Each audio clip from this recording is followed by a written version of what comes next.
Okay.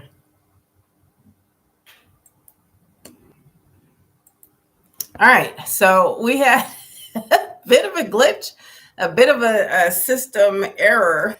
And so we're back now. Sorry about that. We are live. And I'm hoping that everybody got the message that we are live, but I don't know. We'll see. All right. So here we go. I'm going to go back over what I had done when I previously thought I was live. So here we go. A little bit of an explanation. So this is the book, What Cheese? We have been talking about. It's been going around, but it's about to be coming around a lot more. I've just understood the power of advertising and what I need to be doing to actually get my book out there. It is available on Amazon. You can also purchase it directly through my website. I think they're putting the sticker up, but you can go through the website and shop anyway. The website is parkenvy.com, also angerwhisperer.com. And what I want to do today is read some information from the book. So I'm probably just going to read a chapter and go over the character details, and so that you guys can kind of get an idea of what it is that this book is about. So first thing I want to start with is the fact that there is an acknowledgement in here to Stephen King, because I am a constant reader and have been, I think since I was 9 or 10, if memory serves correctly. And the first book I read Cujo in a Saturday afternoon. And so I have a thing about words, and his words are really powerful for me. And so I acknowledge the fact that it was my love of reading that came from reading his books, and pretty much everything I could get my hand on from that point that helped me understand how much I wanted to share my words with other people. This book, What Cheese, is actually about, I heard a saying one time that somebody had lived and died the same day for 73 years. Just the same day over and over, which to me seems really unfair, because life shouldn't function that way. So in order to keep that from happening, I figured that I needed to be able to make sure that I got myself out of the maze that I was currently living in. So the preface for this book: in the maze of life, we all find ourselves stuck at different points, uncertain, afraid, or unsure of how to move forward. I know this feeling all too well. A few years ago, I was working hard at a job that paid just $8.85 an hour, living in what I now call the house that doubt built, with 3 kids, and really wasn't sure of a way out. I was just living one day to the next. I felt like I was trapped, stuck in a cycle, working hard and getting nowhere fast. But something inside me knew that there had to be a way out. And one day I took that single small step toward change. That step led to me starting my first company. That first year, I made my first $1 million. That's when I realized that life starts with lifting that foot, the one that gets you moving, even when it feels impossible. What Cheese was born from that journey. It's not just a book, it's a reflection of my story, a journey of overcoming doubts and stepping into something new. I want to share this story with you, not because I think I have all the answers, but because I know firsthand that transformation is possible, even when the odds seem stacked against you. This book is a guide for anyone looking to break free from their maze of doubt and fear. It's a story of change, growth, and finding the courage to move forward, even when the path ahead seems unclear. Okay, so the introduction here. On a day like any other, my sister, Dr. Cassandra Richards, handed me a book titled Who Moved My Cheese? Attached to it was a sticky note that simply said, "I think you'll find this useful." At that moment, I had no idea that this small gesture would set in motion a chain of events that would transform my life. The book sparked something in me, a desire to understand the maze I had created in my own life. But as I read, I found myself asking, what about those of us who are ordinary and want to lead extraordinary lives? What about those of us who have yet to enter the maze or even taste the cheese?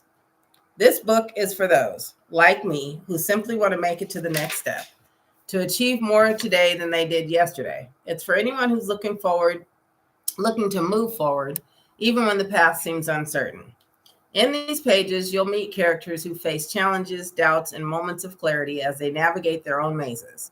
What Cheese is not just a story, it's a journey of transformation, one that can help you break free from doubts and fears, holding you back from the doubts and fears holding you back and move toward a life you've always wanted to live. This book is an invitation to step into your own story and embrace change with courage. Whether you're at the beginning of your journey or already taking steps, there's always more to learn and more to achieve. All right, so the interlude. And again, this is kind of practice too for our lives. So we'll see how it goes. All right. The story ends in Never Never, a group of friends we have yet to meet, and they as individuals each has yet to discover, warming themselves around a fire and coming to terms with where life has led them, where some questions will be answered and others will remain. A tale of friendships, places, struggles, expectations, and motivation. A thing defined as the reason one has for acting or behaving in a particular way, the general desire or willingness of someone to do something. Throughout it all runs a simple question: what cheese? The house that doubt built. The foundation for this house was made from a concrete mix of spite and sarcasm, a frame built on defiance of instructions, put together with hardware consisting of screw you and a bolt of I told you so. Walls made from loneliness and bitter longing for consideration. Floors constructed of solid 2x4s of you can't stop me from where you are. Spackle made from guilt of you let me do this to hold it all together. 3 rooms, one where lies lived, another that lack of knowledge claimed. A primary suite filled loosely with sabotage to be used in emergencies when things got too good or felt too easy. Insecure lives in the house that doubt built, on the corner of Useless Drive and You're Not Enough Avenue. She fully understood that life was meant to be lived, no more, no less. She had no expectations other than what had been told to her by her parents, elders, and peers. Words repeated from one generation to the next as pulled from the sacred tale. The sacred tale was the holy grail for them, the book that guided all they did. They turned to the book for answers for all things. The tale provided rules for all to follow and kept them safe with wisdom the elders referred to. The words contained within the sacred tale were all the law they needed, and they abided by them without question. She would grow older and marry the first one who asked. She would spend her 20s getting to know someone and the rest of her life accepting the choice she made. She heard her mother's words in still moments: always remember that you are not enough. You'll never make it out on your own. As soon as anyone finds you even the slightest bit interesting, accept that and settle in for the long run. She believed her mother had her best interest at heart, that she was protecting her and doing her job to keep expectations within reach. After all, there was nothing special or different about her. She woke, made the bed, showered, dressed, and made buzz, which she drank while making lunch, as she had done every morning before. She waved goodbye to her partner, I Could Do Batir, and exited the house that doubt built. Drove to the office on the city's main thoroughfare, Mundane Parkway, and tried not to think, not to wonder why she and I Could Do Batir had ended up together. He seemed interested back then, so long ago she could hardly remember, but certainly was not the least bit aware that she was even in his space most days. They barely spoke other than complaining. They had stopped going out after the first few months and spent most evenings falling asleep wherever they happened to find themselves after dinner. She arrived at the office of Lackluster Performance Liability Company, parked in the same spot she always did, and opened the door to start her day. A day like every other day that had come before. Lackluster Performance Liability Company sold less than spectacular products. The air outside the building had the consistency of stale toast, dry, brittle, and likely to crumble at the slightest disturbance.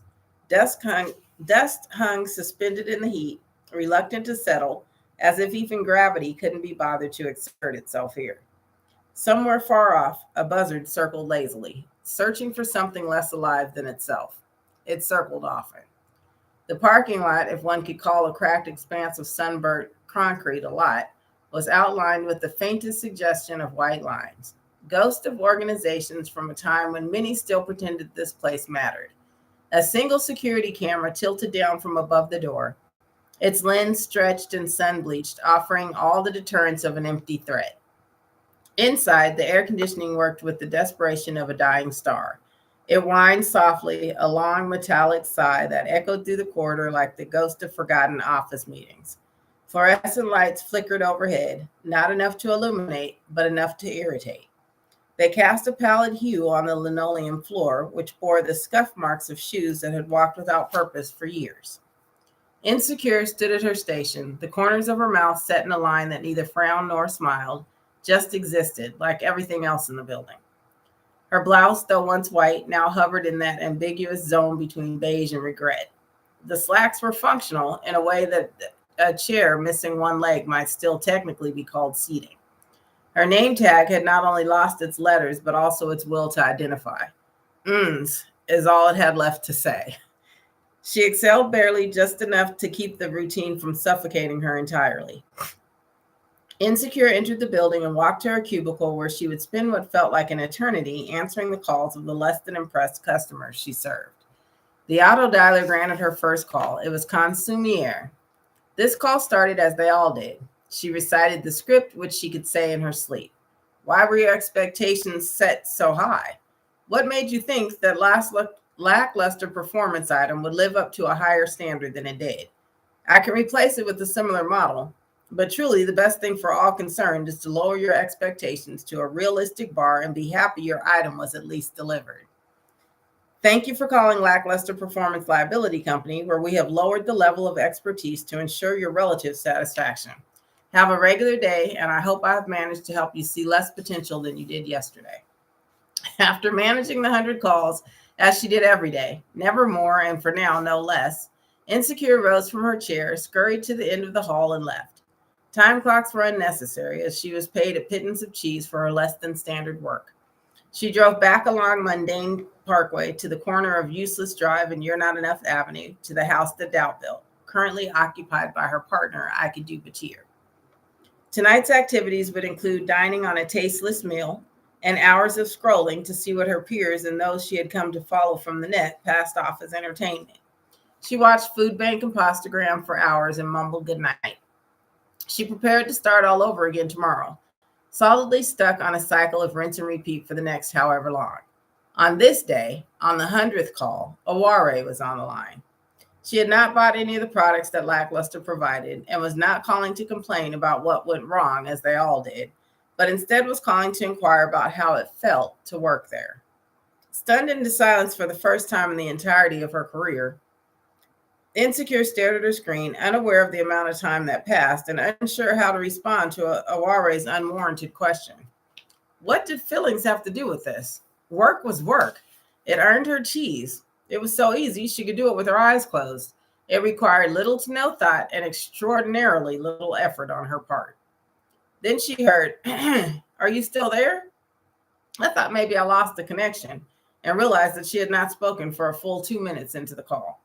Awareé followed up with, "I only asked because I came across the name of your employer, Lackluster Performance Liability Company, and wondered what it must be like working there and how it would feel to have no expectations." Thus began the unusual friendship between Insecure and Awareé.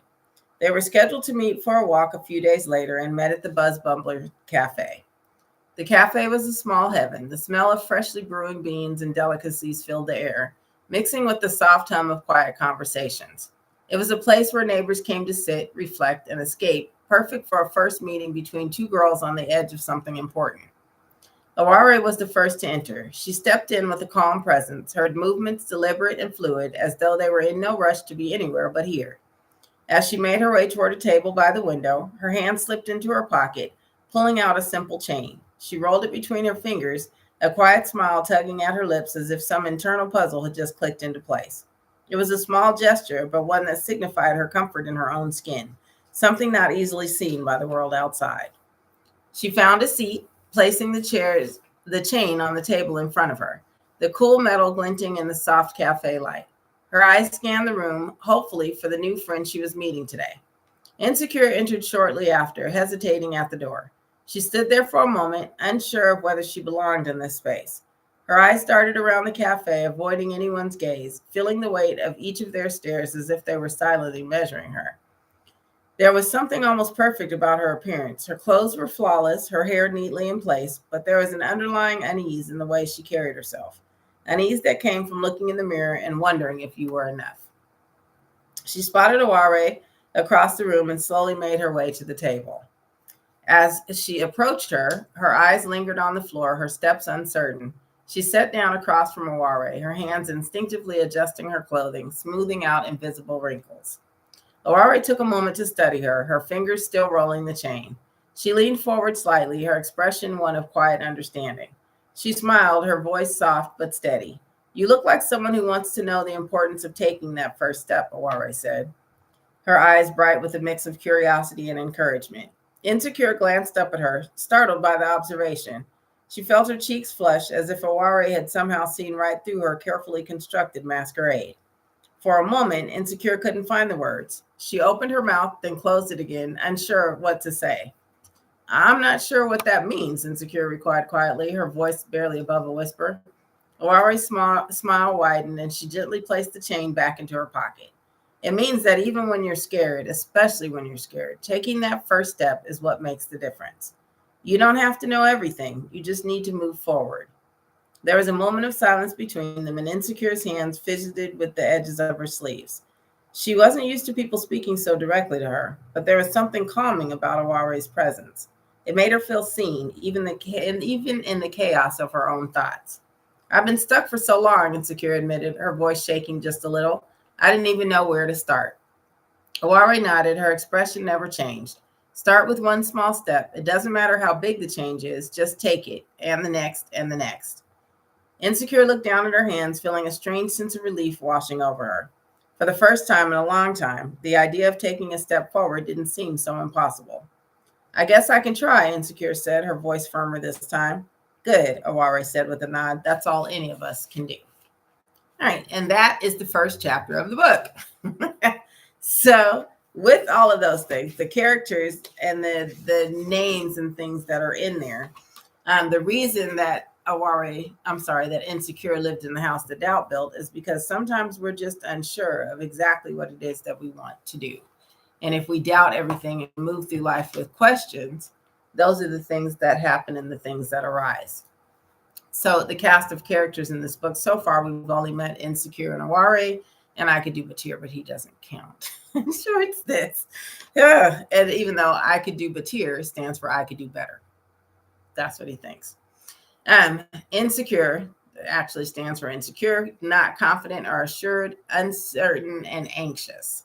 Awareé is aware, having knowledge or perception of a situation or fact, concerned and well informed about a particular situation or development.